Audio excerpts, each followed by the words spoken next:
94 Rocks, Jay-Z hanging backstage once again at the Midsummer Music Fest, and I'm hanging out with a guy we chatted with a few years ago. He's the lead singer of the band Theory of a Deadman, that being Tyler. And first of all, Tyler, thanks so much for taking your time out of your day here before your show. How you doing?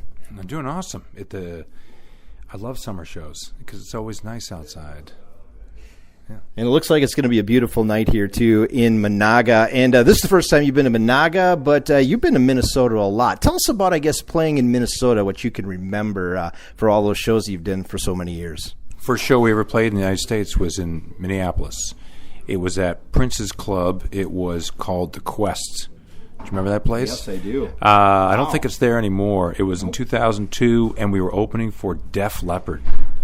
And it was called the Conclave. It was like a radio show. All these radio bands. That was our first show. And I did an interview, and someone asked me what your favorite Def Leppard song was, and I said Portrait. and afterwards I was like, wait. Yeah, it's terrible. But that was, we've been to Minneapolis, we've been to Minnesota so many times, and we like it because it reminds us of home. It's cold. Exactly. Yeah. I mean, obviously you're from the north, eh? Yeah, exactly. Yeah.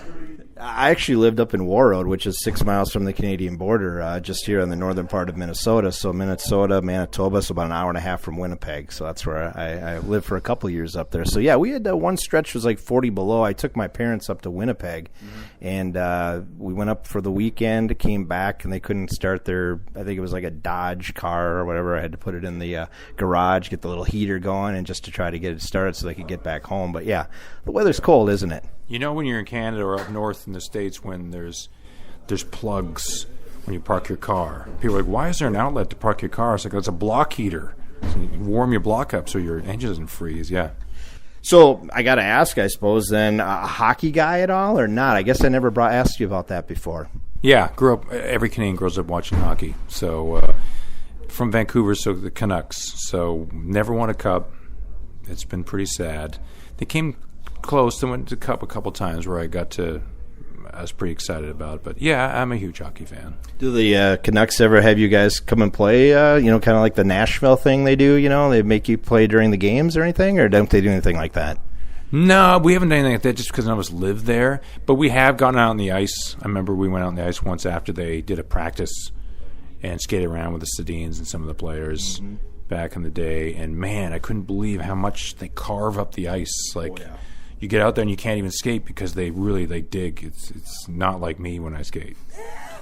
Well, I tell you that. I'm actually a hockey play-by-play announcer. I've been doing it for almost 20-plus years, even for our local hockey team in Little Falls, Minnesota. So I get it. I know the hockey scene really well. Who was your favorite player as a Vancouver Canuck? Trevor Linden? Who was it? Yeah, Trevor Linden I love. He's a tall, skinny guy like me, so I always liked. I think he's from Medicine Hat. Yep. I think, but yeah, Trevor Linden, and that was just right when I was growing up, when I was just fell in love with the Canucks, so yeah. And if I remember right, him and Mike Modano were in the same year of that draft, if I remember right. Mike Modano went to the North Stars here in Minnesota. Yes, which became the Dallas Stars. Unfortunately, sorry to say, guys. Norm Green sucks. That was the old chant that they always had. So, but anyway, hey, we're talking about stuff old school, and you guys have been around for a long time. I got to ask you, I just had a chance to talk to Jacoby last week over at Rockfest, and I'm going to ask him the exact same question. How do you guys keep the drive going? What turns, I guess, the cranks, the screws? What gets you guys going to continue to play rock? Just the huge amount of money. And chicks. Yeah. You know what? Honestly, it comes from the fact that we actually enjoy what we do. That's it. That's period. There is some miserable people out there. Like I think some people do it because they need to pay bills. Some people do it because maybe they don't have anything else. I don't know. We do it because we we make jokes that we come out here when we fly out and do these one-offs. It's like a vacation. We come out here, we're like see the boys, see the guys, get to play music. So it's for us, we always are just all smiles. There's rarely a time where we're just like, this sucks, we want to go home, Your lineup's been steady. I mean, you've really had few changes of your lineup for the last 20 years. How do you, I guess let me ask that, how does that happen? I mean, you see so many bands go through so many different artists and players, but how do you guys stay together so well? Talk to one another. That's the easiest thing. A lot of guys don't like to talk, right? So yeah, we talk. If something's weird, something's up.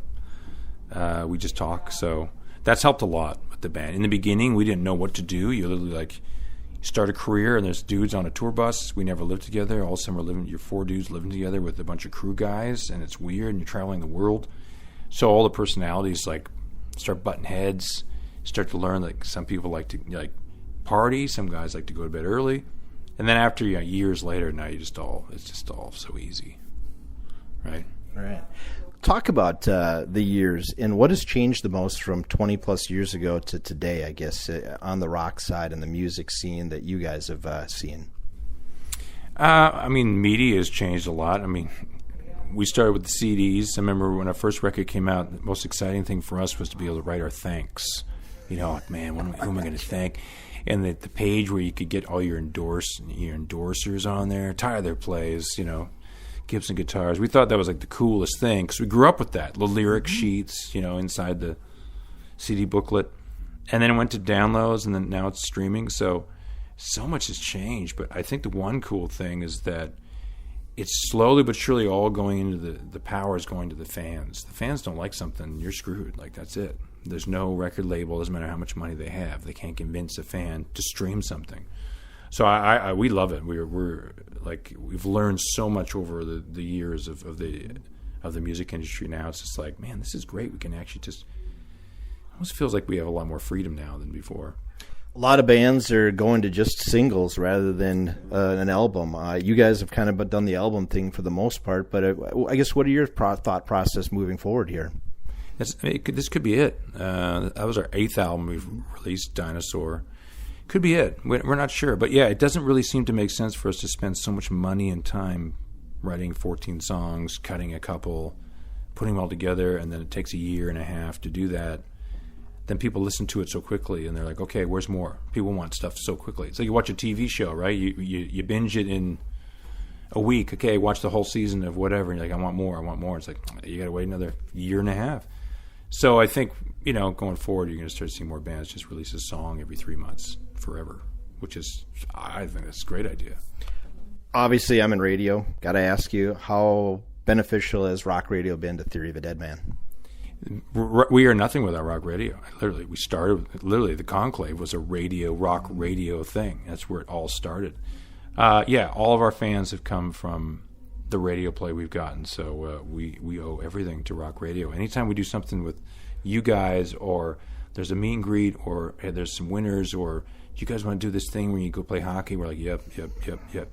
And I try to remind people sometimes, I'm like, you realize these people like made us, right? Well, hey, I know you got a tour coming up. You're going overseas and in the UK and France, and then I think you're coming back here, and you're going to team up with Skillet and do a fall/winter tour, and I think you're coming to Minnesota too, is what I heard, to the Armory. So let's talk about the tour coming up in that. Obviously, the one-offs right now is what you're doing, but eventually you're going to get back on the tour scene. Yeah, we're going overseas for a bit in September, and then starting in October, we're doing, I think it's almost 2 months with Skillet. Co-headline, Santa Sonia is opening. It's Rock Resurrection Tour Part 2. We just did one in the spring with the same lineup, and it was so good, they were like, we got to do this again. Even before, I think, we started playing the first show, we were already emailing. We're going to do this again, right? So, so looking forward to it. A lot of big venues. I think mostly all arenas. Lots of production. We're all talking pyro and talking about what production we're going to bring, how much it's going to cost. So it's going to be cool. Yeah, and I suppose back in the day when you said you played your first show at the Quest, you didn't have that option. Now you have those options as you've been around for 20 plus years. The Quest, we didn't have a dressing room, so I think we went to there was a sushi restaurant down the street, and here's a crazy story. Okay, so we played before we played the show. We went for dinner at the sushi place right down the street, and above the sushi restaurant, the singer of Soul Asylum lived there. Yeah. Is he from there? Yeah, Minnesota band. Yep. Yeah, absolutely. And he literally was standing in his window, and we were like, "Dude, that's the singer of Soul Asylum." Why? So we didn't know he was from there, and then we told people that story. They're like, "Oh yeah, he's from there." So I'm like, "There you go." That's awesome. That is awesome. Hey, I know we got to get going here because you got a show going on, but I guess one question I did get from a listener that wanted me to find out more about you guys. Obviously, the old style music. You've kind of switched your music up over the years. Have you thought about maybe going back kind of the original sound of Theory of a Deadman, back on maybe that first album and that? First album, I don't know. I mean, I don't even sound like that anymore. But I mean, our new album, Dinosaurs, like, that's definitely a rock record. Right. I mean, everything was recorded like live on the floor, like. But yeah, we actually just tracked a Christmas tune that's pretty cool. It's really it's a rock song, so I'm excited for people to hear that. Maybe I'm sure you'll hear it around Christmas time. Absolutely. And what is the future, I guess, for this band? Then I guess just continue to plug along like you guys are doing. Yeah, next year we'll have some new music. And then just see what happens. I think a summer tour. I already started talking about a summer tour. Canadian tour, I think, in the spring of 2024. I think what they're putting together right now. Awesome. Thanks so much for taking a little time and meeting in person this time. It was a lot of fun. You're welcome. Take care. Once again, that is Tyler. That's Theory of a Deadman.